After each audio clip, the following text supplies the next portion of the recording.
네, 안녕하세요. 오가나셀 피부과 청담점 대표원장 오가나입니다. 네, 색소 침착은 우리가 영어로 포스트 인플라메토리 하이퍼피그멘테이션이라 해서 PIH, 약자로 PIH라고 표현을 합니다. 이 PIH 같은 경우는 굉장히 다양한 현상에서 일어나는데, 쉽게 말씀드리면 염증이 생기고 염증이 지나가는 과정에서 멜라닌 세포들이 활성화되고 멜라닌 색소들이 그 염증 부위에 몰려들면서 생긴 현상을 우리가 색소 침착이다 라고 표현을 합니다. 우리가 여드름이 생기고 나서 여드름 염증으로 색소 침착이 발생할 수 있고요. 또 우리가 상처가 나고 나서 상처가 회복되는 경우에도 색소 침착이 생길 수 있습니다. 또한 레이저 치료 후에도 색소 침착이 생길 수 있는 것을 알고 계셔야 할 것 같습니다.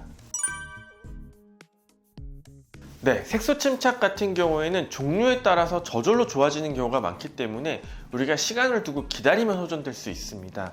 반면에 이런 색소 침착이 굉장히 장기화되고 오래 점점 질질질질 끌리는 그런 양상을 보이시는 분들이 계신데요. 이런 분들 같은 경우에는 색소가 청소되는 그런 능력 자체가 떨어지는 분들을 말합니다. 이런 분들 같은 경우에는 적극적인 치료가 요구되는 상황입니다. 색소 침착 같은 경우에는 우선은 가장 중요한 것은 어떤 타입에 의해서 색소가 생겼던 굉장히 조금 천천히 조심스럽게 다가가는 것이 굉장히 중요한데요.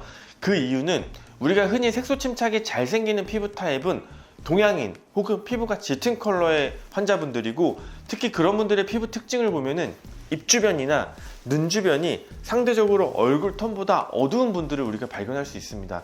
이런 분들 같은 경우에는 멜라닌 활성도가 굉장히 높은 분들이기 때문에 색소 침착이 굉장히 잘 생기고요.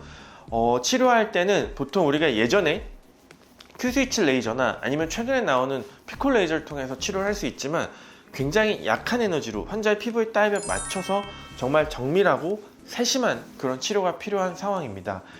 이런 경우에 색소 침착을 뺀다, 색소 침착을 제거한다 라고 표현을 하는 병원이라면 피하시는 것이 좋고요. 색소 침착을 다스린다, 색소 침착을 조절한다, 색소 침착을 밝게 환하게 만들어준다, 이런 병원을 조금 더 추천드립니다. 네, 색소 침착 치료 같은 경우에는 보통 1, 2주 간격으로 자주 내원을 하게 되고요.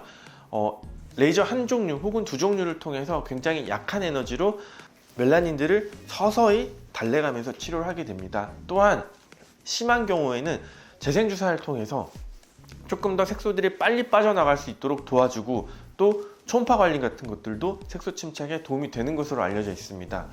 색소 침착의 주의사항 같은 경우에는 어떤 색소 침착이 발생할 수 있는 그런 염증 같은 것들이 생기지 않도록 주의하는 것이 좋고요. 또 이미 색소 침착이 발생됐다면 자외선을 철저하게 차단하는 것이 가장 중요한 예방 방법입니다.